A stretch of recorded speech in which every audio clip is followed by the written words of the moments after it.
You know, I'm not working off a script here, I almost never do, but I just wanted to pass this along to you. It's something that you probably already know.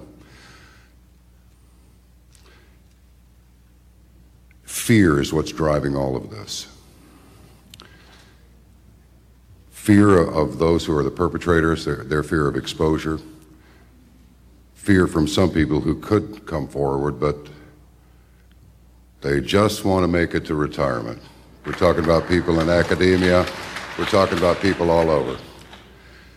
Wouldn't it be something if we could just turn loose of that fear just long enough? There might actually be something that we could do significant that could possibly save the planet. There's a phalanx of problems out there to deal with. There's nothing we can do about Japan. There's nothing we can do about Fukushima. That's why the world isn't rushing to Fukushima. There's nothing they can do about it. It's the plain truth of it. It's a harsh reality, but it's true.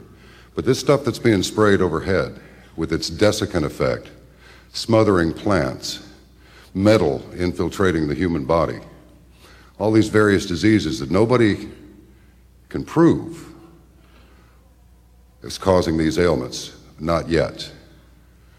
But because of the support of you, all of you, everyone who is present here, that thinks something's wrong up there, you can't tell us that it means, do you know I actually went to an airport and spoke with a mechanic. I just said, watch this. I was with a buddy of mine. I said, watch this. I said, look at those things up there. And he said, well, you know, they say that when you see one of those, it means there's a weather change coming. And I went, you said it, brother.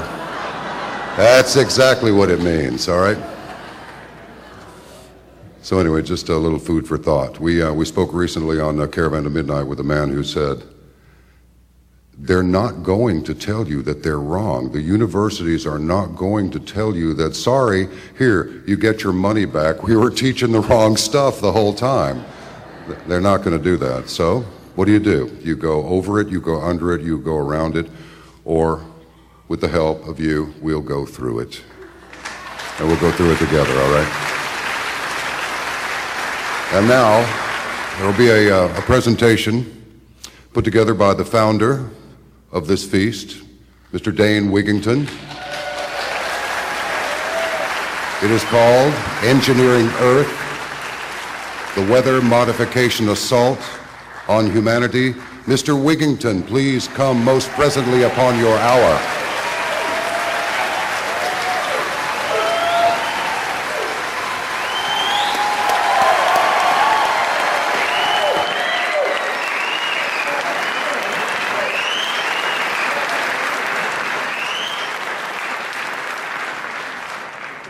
My deepest and most sincere gratitude to everyone who has shown the courage to try to discover what the truth is, because we're certainly not being told the truth. And for those who are trying to hide from the truth, I would ask this: if you're standing in the middle of the freeway, are you better off with your back to traffic or facing it? And that's the scenario that we face. And we live in a society that has so far been run by tyrants and cowards who serve them.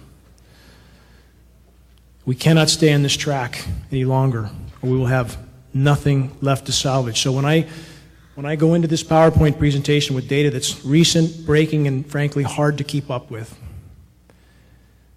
let that be a catalyst to fuel all of us in this fire, that we would turn our angst to anger and use our anger for fuel, to start spot fires of awareness all over the globe until they cannot be put out. The title of this presentation, Engineering Earth, Exposing the Weather Modification Assault on Humanity.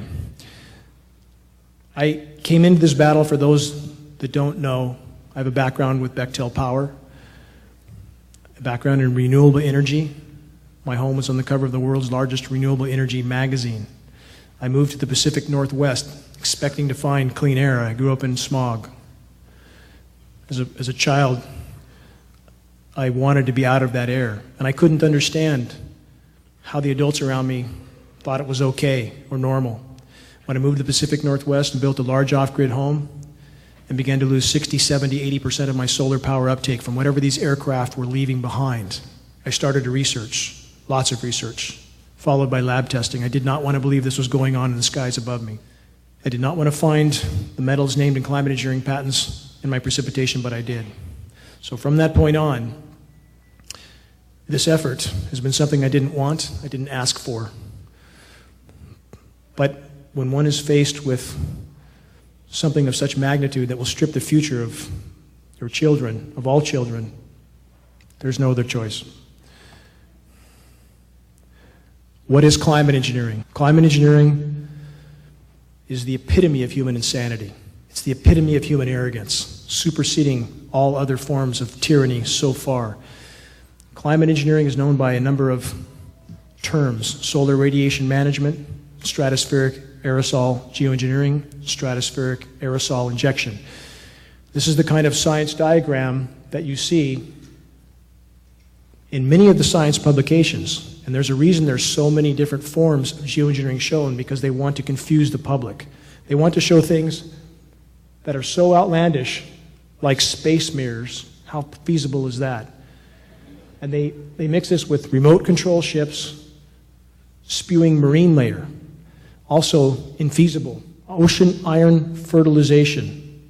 The dumping of toxic materials into the ocean to cause algae blooms to suck up CO2 and deposit it in an ocean that's already too acidic. Carbon sequestering trees, artificial trees to suck up carbon. Don't we have real trees?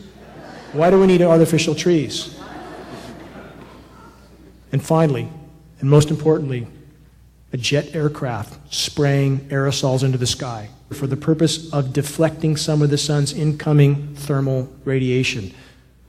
Doesn't take too much thought to consider that it also traps heat, more heat than it deflects, with a whole list of downstream consequences. Again, another science diagram to make clear the intent of solar radiation management: to deflect some of the sun's incoming thermal radiation dispersed with jet aircraft. And yet, in spite of all this science data and so many publications, we have media, most media, treating us as if we're talking about some completely fictitious scenario. Geoengineering is the biggest elephant in the room. It's the most cataclysmic undertaking of the human race yet, superseding all other assaults on the environment. Our war against nature, by the way, is a war against ourselves. How do we know they're spraying? How about nozzles? Mounted on the pylons directly behind the engine exhaust. These are retrofit nozzles, and they are mounted directly behind the exhaust stream to make it appear as a condensation trail, even on commercial aircraft. And we're not implicating commercial personnel or pilots, but their aircraft are positively being used because they've been identified from the ground, leaving a particulate trail. Again, we are not talking about condensation. We are talking about solar radiation management particulate trails. Our lab tests prove this material is coming down on us. We have film footage of these aircraft at altitude, which I'll get to. Anybody who thinks that sky is normal needs a serious reality check.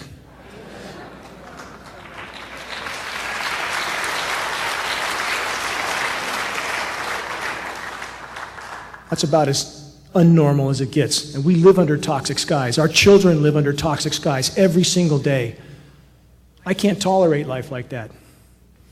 I would rather go down to my last breath sounding the alarm than to accept life under toxic skies by people with such incredible arrogance that they think they have the right to play God with the weather and to play God with our health and our lives.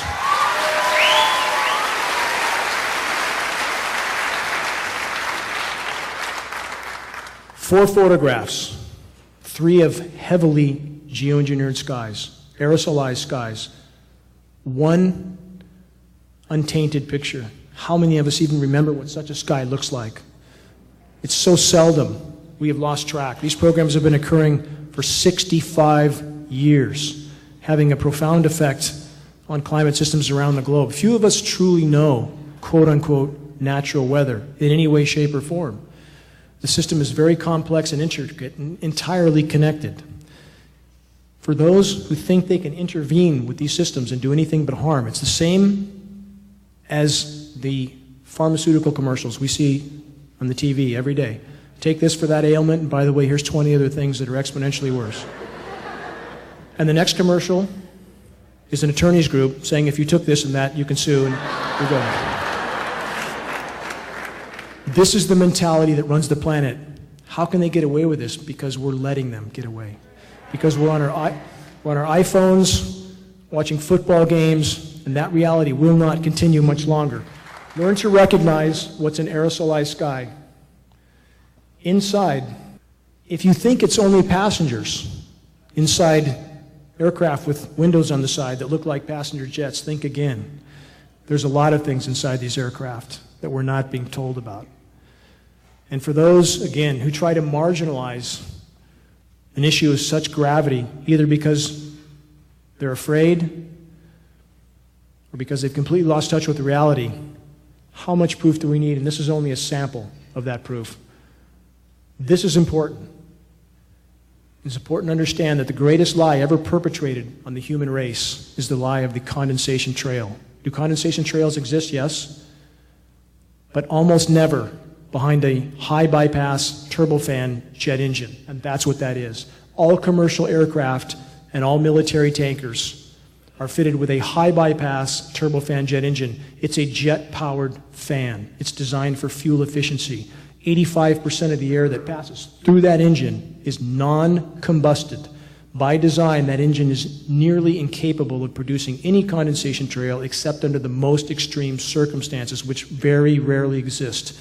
The higher you go in altitude, the less humidity there is. The conditions are simply not acceptable, especially with this engine, to create any condensation trail.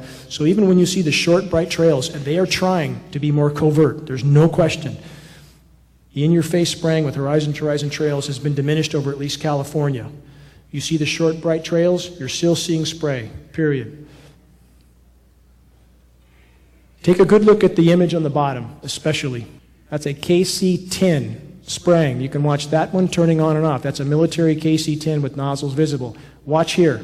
You have a C-17 Globemaster and an AWAC. Watch. One aircraft just turned off. Condensation or spray trail stopped right there. Keep watching. There's the aircraft. No spray coming out. Nothing. Keep watching. Frame will change. There it is. Just turned on. Are you telling me that's condensation? Absolutely not. When you walk down the road on a cold day, which we don't have much of anymore, and your breath condenses, do you walk down the road a mile and look behind and see a cloud hanging behind you? No, you don't. That is a very lethal weapon. That's a picture of the HART facility. Those towers are 60 feet tall. This is one of several dozen of these facilities around the globe. Several dozen. That facility can transmit 3.5 billion watts, billion with a B, of radio frequency waves into the ionosphere, causing an electrical chain reaction, which can heat the ionosphere as much as 15,000 degrees Fahrenheit over areas hundreds of square miles. They don't care about the consequences. Anybody who rationalizes that this wouldn't happen because they, the proverbial they, would not do this to themselves, you better look at reality. 2,000 nuclear bombs detonated around the globe. When they first detonated nuclear bombs, they had no idea what would happen, but they did it anyway, and they kept doing it. Don't they know that they work after several dozen?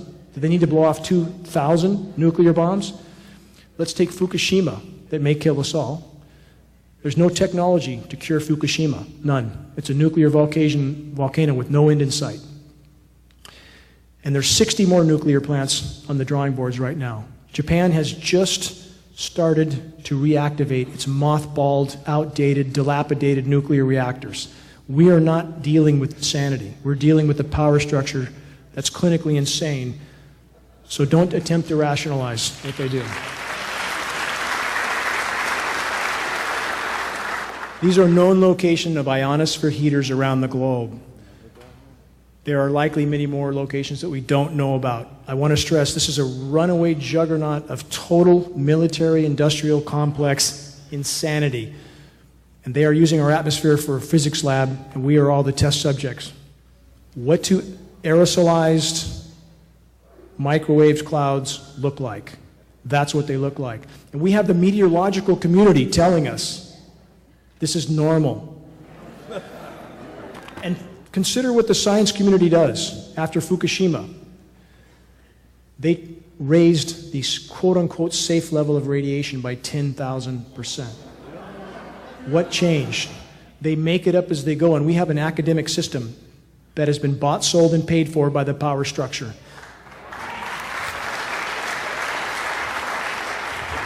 A system that tells us vaccines are safe, when peer-reviewed study is proving more every day that that is anything but true. An academic community that tells us fluoride in our water is good for us. This is the society we live in. These clouds, as you see, are aerosolized with electrically conductive nanoparticulates that can be manipulated when exposed to radio frequencies that can cause them to repel each other.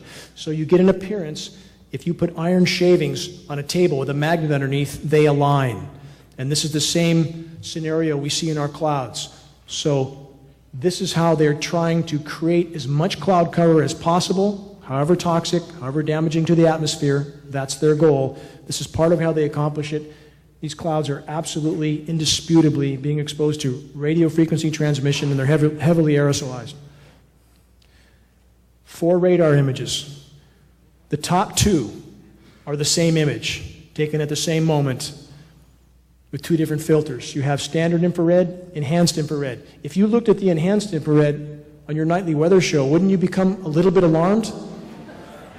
They don't want you to see this. So the images are filtered. Who does the weather modeling for the National Weather Service and NOAA? Raytheon. Defense contractor, geoengineering contractor, geoengineering patent holder, Raytheon. We have meteorologists now reading scripts. That's all they do. They read scripts. The bottom 2 images are also important.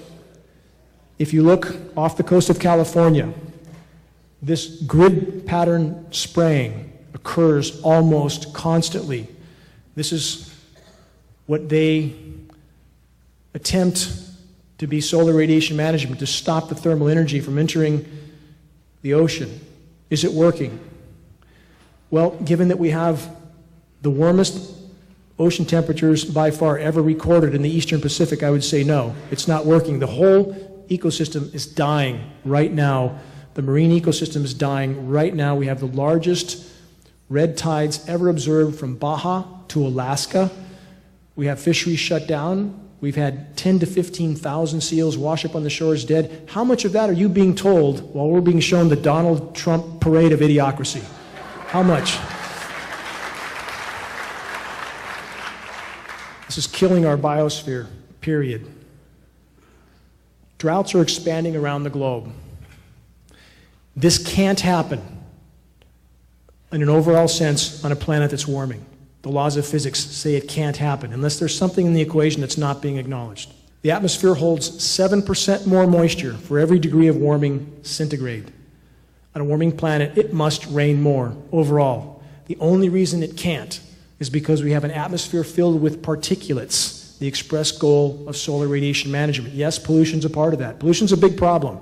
For those who don't think pollution's a problem or the other forms of human damage, we've damaged the planet immensely from countless directions, but this is the biggest problem of all. Global dimming is 25% today. That means 25% of the Earth's direct rays that reached the planet 5 decades ago no longer do, and that is the express goal of solar radiation management. So we have droughts expanding around the globe with horrific, horrific consequences. Massive tree die-off is occurring all around the globe. Anybody who knows anything about trees can see how horrible they look. And when we're told, when media goes to the effort to tell us it's only the drought, and we see trees, landscape trees, dying just as quickly, we know we're being lied to. When we see the bark being burnt off of those trees on the sun-exposed side because the UV radiation is astoundingly high, because the ozone layer is being torn apart by climate engineering and ionosphere heaters, we know we're being lied to. Does a drought cause the bark to be burned off the sun-exposed side of the tree? No. So again, it's up to all of us to learn what's happening. I tried to sound the alarm on the trees about a decade ago. My father was an arborist, and I'm particularly sensitive to trees. I can see when they're not healthy. They didn't look bad enough then. They certainly look bad enough now. They are dying all over the globe at a cataclysmic rate because this is a nonlinear equation. It's important to remember that. Nonlinear. As it begins to unfold, it unfolds exponentially. Our boreal forests are dying. Boreal forests are the second greatest source of oxygen on the planet. Forest fires are increasing around the globe. Defense industry technician Mark Mucci elaborated on this. I'm going to take this a little bit further. So we know that bioavailable metals are falling on us. We know this. We've done 70 lab tests in Shasta-Siskiyou County alone, 70. There's a mountain of toxic metals that peer-reviewed study makes clear are highly toxic to root systems. It causes the organisms to stop nutrient uptake, so they die a very slow, protracted death. So we have bioavailable metals killing the trees from below. We have unbelievably intense UV radiation killing them from above. We have protracted drought because aerosolizing the skies affects evaporation, affects the hydrological cycle radically, so the trees are being droughted out. And this is very important. The trees are being coated with an incendiary dust.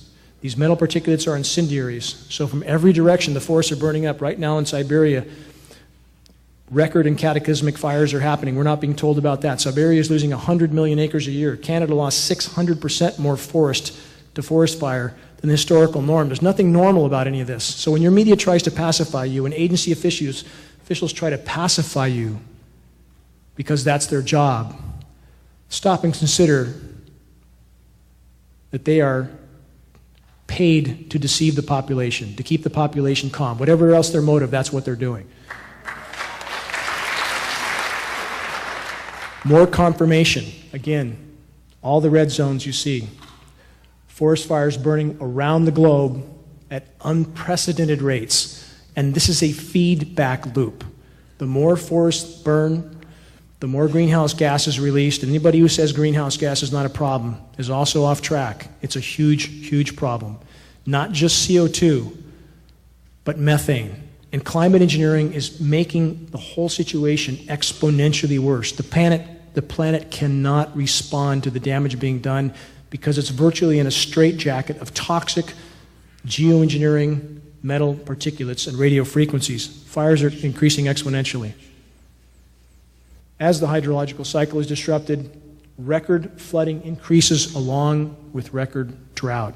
You get both extremes. And as we're told that these extremes are simply a result of climate change, and I'm not saying that's not a factor because of the other damage we've done to the climate system. But in 1998, when the term climate change was really implemented, that's when the geoengineering programs were totally unleashed. And they needed a term that would get the population to accept radical swings in weather, unbelievable swings in weather, because they knew they were going to be pulling the levers, orchestrating the weather. So they needed a term that would get the population to accept that as normal. And we have academia towing that line, the climate science community towing that line.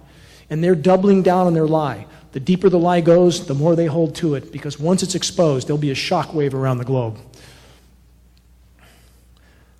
Popular science. China's weather manipulation brings crippling snowstorm to Beijing. That's how much they can manipulate the weather. They can turn what should have been a rainstorm into a snowstorm with chemical ice nucleation, and they are doing this constantly. China openly admitted it until they did $1 billion worth of damage to Beijing. Mainstream media covered it, and we're told, even though this is covered, that this is some fringe issue. We can't let our media and our so-called agencies continue to marginalize us. We can't let our so-called elected officials continue to marginalize this issue. Our local congressman, Doug LaMalfa, who at one meeting asked me if I could serve him credible data, besides our testing that was done at the state lab, but that wasn't good enough. The following week, I served him data from California EPA, from the contact I have there. And his staff later told me that they don't recognize that as a credible source of data. So what do they recognize? What do they recognize? The last event I did in Redding, LaMalfa, we are told now, received over $3,000 from Monsanto. Where does Monsanto fit in this equation? So Monsanto is a part of this cabal. They bought Climate Corp for $970 million because those who are involved with weather modification have to control the message. That's why, again, Raytheon does the modeling for NOAA National Weather Service. We have Weather Channel is owned by Blackstone and Bain Capital. Weather Central is owned by the Rothschilds. We have the Foxes running the hen house from the bottom to the top. So that's what we face. Geoengineering has left Earth perilously exposed to solar flares. If we have a Kerrigan event, which is a major solar flare that happened in the 1850s, that may be the end of the road for all of us. Climate engineering has shredded Earth's natural protection.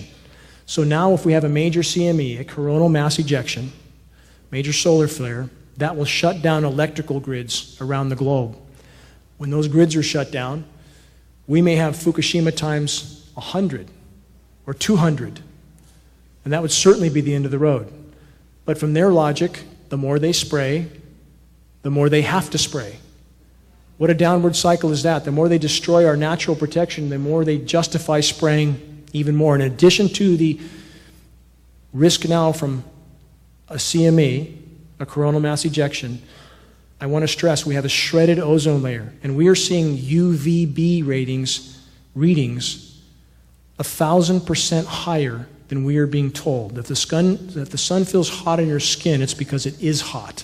It's incredibly hot. It's killing plankton. It's killing a lot of things. It's killing our trees.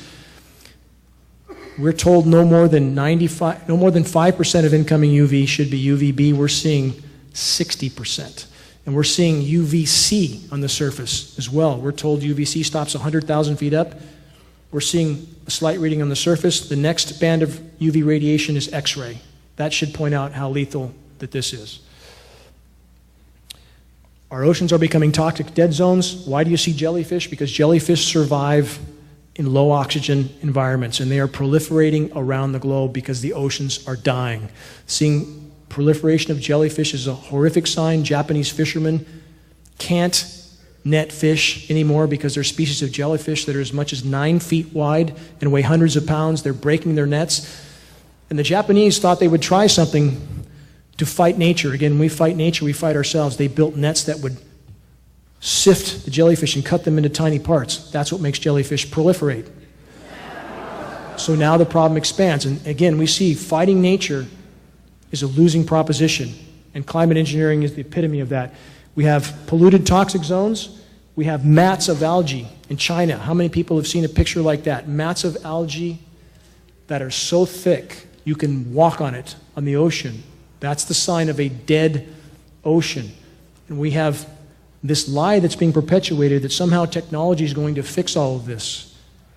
Technology so far, on the road we're on, is bringing us to certain mathematical near-term total global extinction. That's what technology has done for us. You cannot beat nature. You can only harm yourself. The red tides are happening around the globe as well, radically along the U.S. West Coast.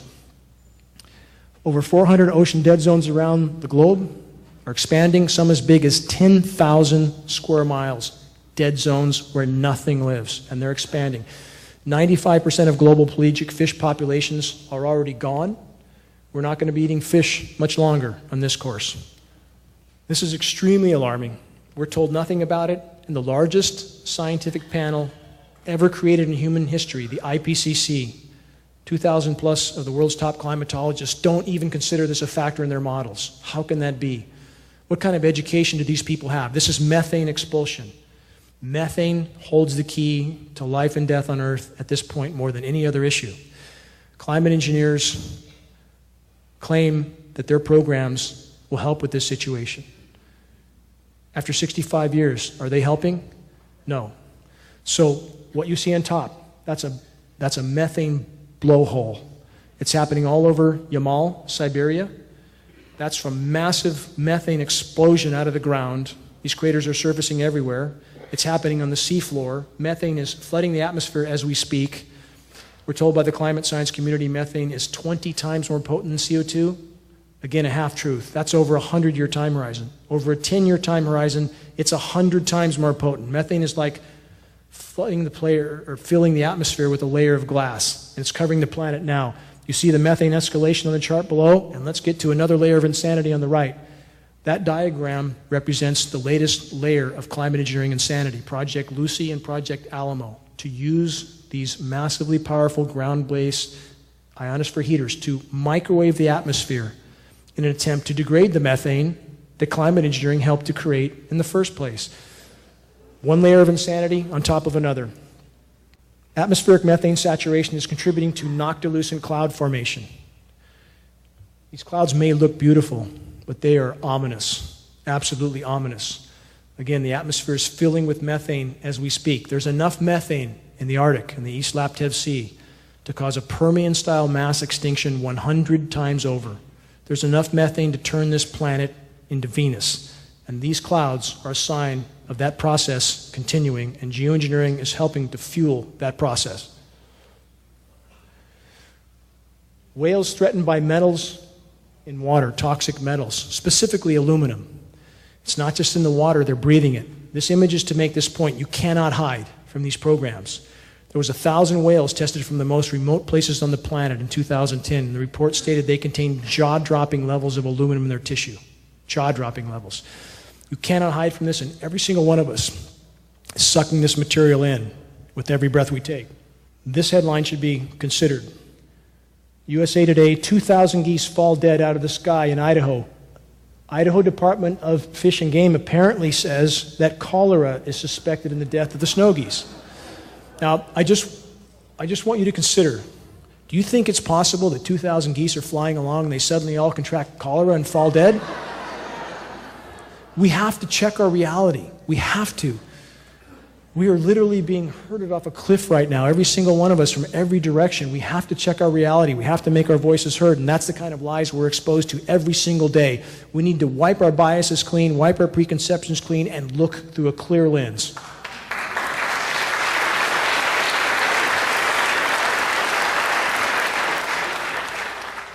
Yet one more glaring red flag.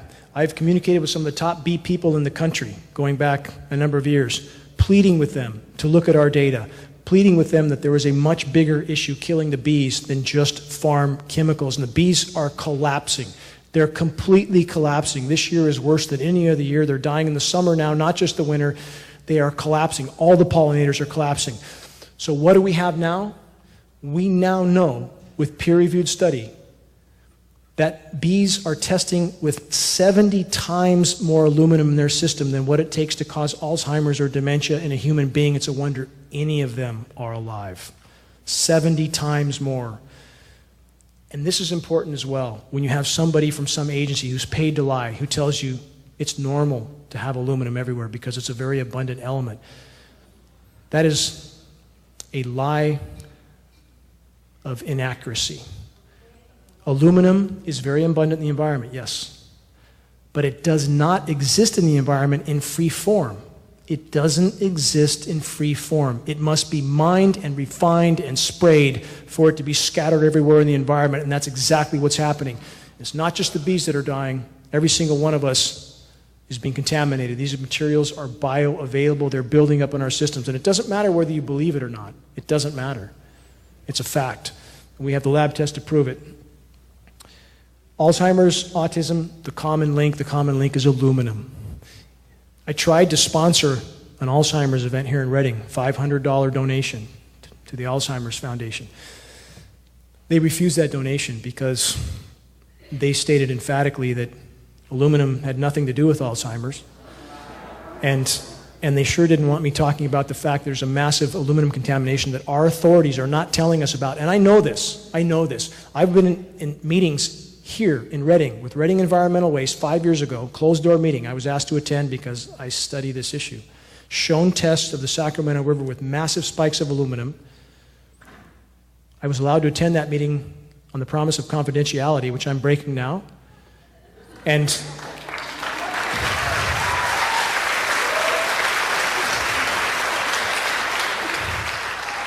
these agency people have a responsibility, a legal mandated responsibility to inform the public of public health threats, and that is not being done. And I ask every one of those people who are hiding this issue, take a good look in the mirror and understand that when the public wakes up to this issue, they will hold those responsible for hiding this issue as accomplices in these crimes.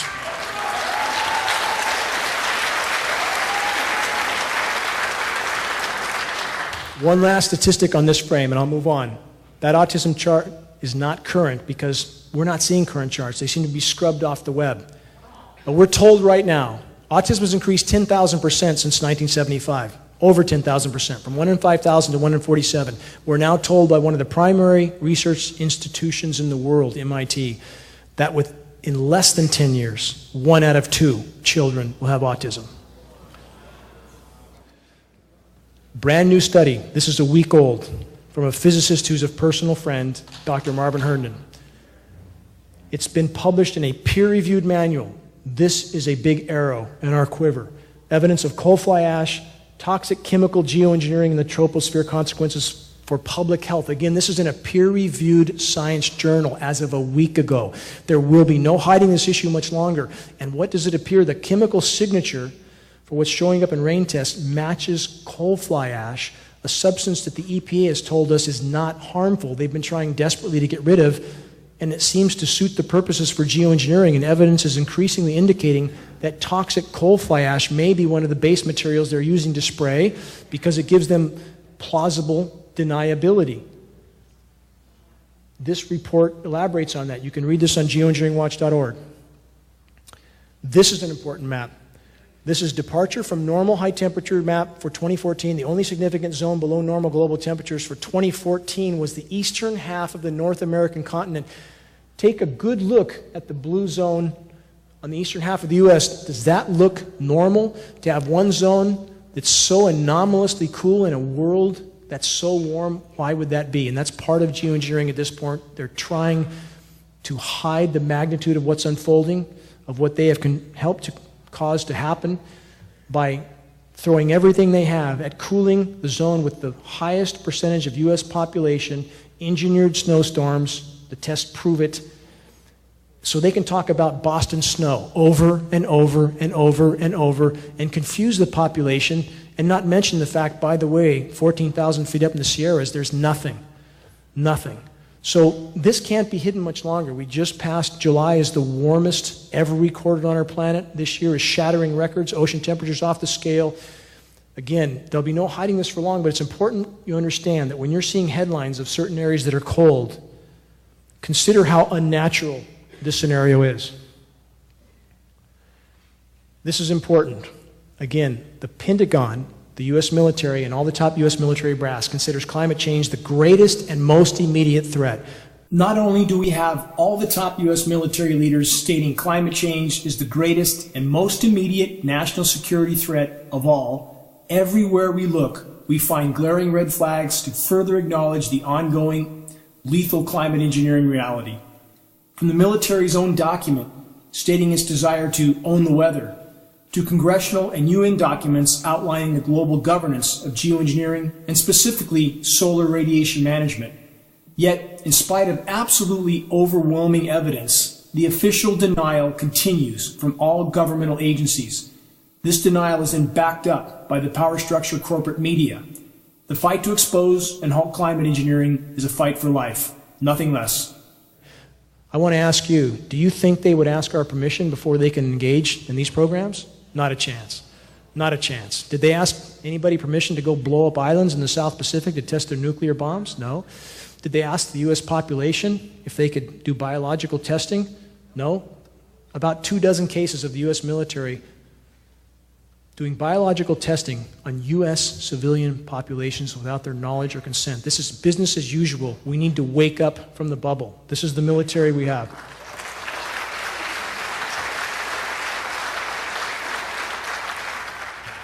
This is the bottom line. Brzezinski, absolute global insider, advisor to the elites. This is the representative for the power structure. What Brzezinski says is this: major world powers, new and old, also face a novel reality. This is a direct quote. While the lethality of their military might be greater than ever, their capacity to impose control over the politically awakened masses of the world is at a historic low. Because we're waking up, and we need to keep waking up. But he goes on to say, to put it bluntly, in the earlier times, it was easier to control 1 million people than to physically kill 1 million people. And this is the most important part of all of his quote. Today, it is infinitely easier to kill 1 million people than to control 1 million people.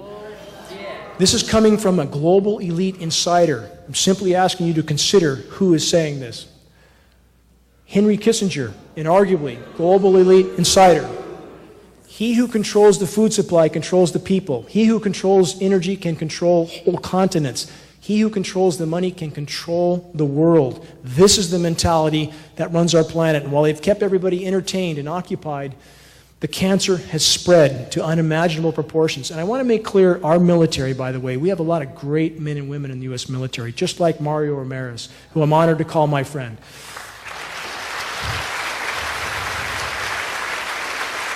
And I salute those men and women. Absolutely salute them. I've given to DAV, VFW. I worked to rehab NAM vets in my past as a volunteer. But we need to wake them up. It's not okay to follow orders when those orders hold the future of our children in hands. Another global elite, Rockefeller. We are on the verge of a global transformation. All we need is the right major crisis, and nations will accept the new world order. That's how these people think. That's their game plan. That's their goal. It's about power and control. Anybody who thinks our government and those at the top of our government are here for our benefit, again, you need to take a reality check. This should be carefully considered. Those in power have always believed they have the right to decide who lives and who dies on planet Earth. Direct quote from Mr. Kissinger, depopulation should be the highest priority of the U.S. policy towards the third world. Who gave him the right to make that decision? I'm asked all the time, who's behind this? Who's running these programs? All roads lead back to those who print the money. And so many conflicts around the globe are about this right now. Saddam Hussein was taken out because he wanted to disconnect from the dollar. It had nothing to do with freedom and democracy. Same is true with Gaddafi. Same is true with other countries in the Middle East that did not want to use the dollar anymore. So we need to wake up. What is the motive behind the power structure? It's not about spreading freedom and democracy. It's about control. And who's at the head of that control? Those who print the money. That's the central bankers, and the dollar's about to be dethroned. So the power structure is more dangerous than ever. Obama's war on whistleblowers. Another question I get asked a lot. Why don't we have whistleblowers? We had one. We had Kristen Megan. She's the real deal, I believe. I've communicated with her a number of times. She's a former Air Force industrial hygienist. Her job was to check for toxins, and she absolutely confirmed these programs are going on. But why don't we have more whistleblowers? Let's look at the facts. The Obama administration has prosecuted more whistleblowers than all other administrations combined.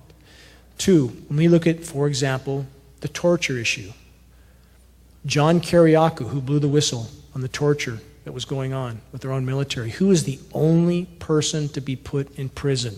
John Kiriakou. That's what we do to our whistleblowers. So consider why no one will step forward, and the consequences for anybody directly involved with these programs would likely be much, much worse. They would likely not get far in this world if they tried to speak out. CIA-sponsored trolls monitor internet and internet users in order to discredit factual information. The power structure knows all it has to do is cast doubt on issues to confuse the population. It's important we know this. So we all need to learn to sift the baby from the bathwater and recognize there is a lot of people who are paid to confuse us. We need to see through it.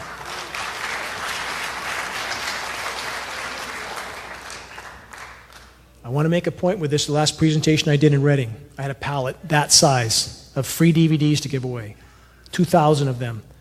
5 foot by 5 foot by 5 foot, weighed 500 pounds. It disappeared. So when I called UPS to ask where was my pallet, they said it's been redirected. That's the term they used. They later backtracked and said, we don't have it, send us a claim, we'll pay it. Never tried to look for it. Why was that?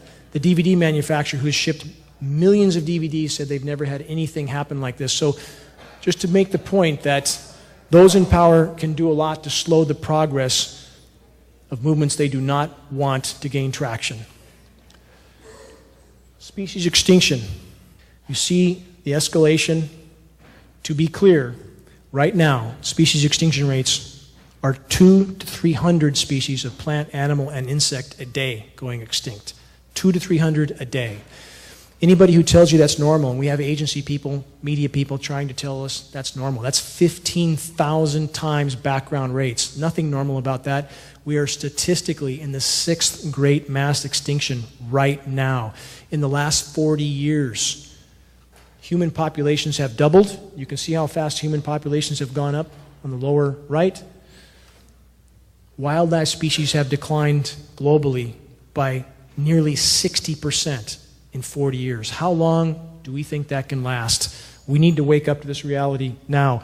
When you see the type of massive civilization structures on the lower left, ask yourself how sustainable that is in this paradigm. Again, how long can we go if we've lost 60% of Earth's wildlife in the last 40 years? One more from Kissinger: the power structure and their mainstream media weapon of mass distraction persistently program the population to accept obvious lies and reject verifiable truths. It's not a matter of what's true that counts, but a matter of what is perceived to be true. On that note, take a good look. This building's being demoed. We all recognize this as a demo, do we not? This building is being demolished with explosives. Take a good look. That's the 3rd building on 9/11 to come down, that most people don't even know there was a 3rd building. Why? Because the media didn't want you to know. Take a good look and ask yourself this. The official story is that that building came down, a 47-story steel structure high-rise, came down in 7 seconds, never got hit by anything because some furniture was burning on the 1st floor. If that's how flawed our high-rises are, anytime someone lights a cigarette up in a high-rise, we should be running for the exits. And my point is this: if you believe the official story on that event, then you believe these are condensation trails above your head. And we need to wake up to this. This event's come and gone. We can't change it now. But if we don't change what's happening above our heads, it's game over. And that's a mathematical fact. We are in the Anthropocene. This is a scientific term. It's the age of humans. And this is a good example of the mindset of modern industrialized society and climate engineering, to build a massive city on sand. This is in Dubai. This is totally unsustainable. The power structure is right now doing everything they can, from pumping up the stock market with printed Fed fiat money to keeping everybody in the dark about the marine ecosystem die-off, the global wildlife die-off. This is the age we are in, and climate engineering is the epitome of insanity for human activity. One last spray video to make this point again. If you believe Building 7 came down because of some furniture burning on the 1st floor, perhaps you might believe that this is condensation, which is clearly not. You can see the aircraft. It's right there. It's fading in and out. Watch closely. Now, all that's aerosol. Everything in the sky, the cobwebby-looking spider clouds, they spread the aerosols out with microwave radio frequency transmissions. Keep watching. There'll be a little better footage here in a moment. Aircraft is there. There. Watch closely. There's the aircraft. Off. Off. They're cleaning out the lines. We have lots of footage like this. The point is, all you have to do is look up. It's all you have to do, and you can see that what's going on is clearly not normal. We are clearly involved with these programs. And the point of all this presentation, to try to wake people up, is if you leave here tonight, if you leave here and you go back about your lives thinking you've done your part, we have no chance. We have no chance. This town of Redding, a lot of work has been done here, a lot of activists, and I couldn't do any of this without the help I've gotten from so many people. Every person that spoke here, all the activists behind the scenes, and every one of you that's taken the time to show up. If we combine our voices, we can put a hole in the armor in this town. We can bring this issue to light, and all we have to do is put a crack in the dam. That's all. We don't have to dismantle the dam. All we have to do is put a crack in it, and they will not be able to stop the flow.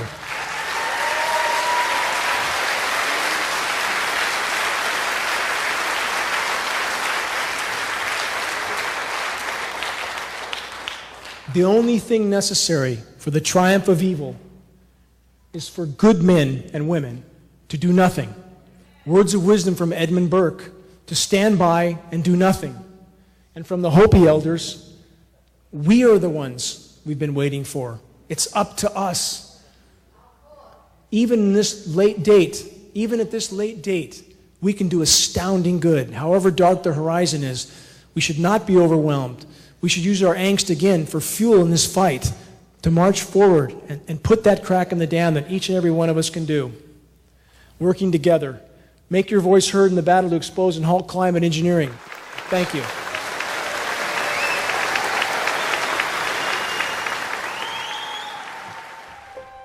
Every single day counts in the critical battle to expose and halt the ongoing climate engineering insanity. It's essential for all that are currently awake and aware of what is happening in our skies to assist in the crucial effort to wake others. We must reach a critical mass of awareness as fast as possible. Every one of us is capable of being the final grain of sand that tilts the scale and triggers the landslide of awakening that is so desperately needed. Make your voice heard in this fight while there is yet time to salvage what remains of our environment, our health, and our planet's life support systems.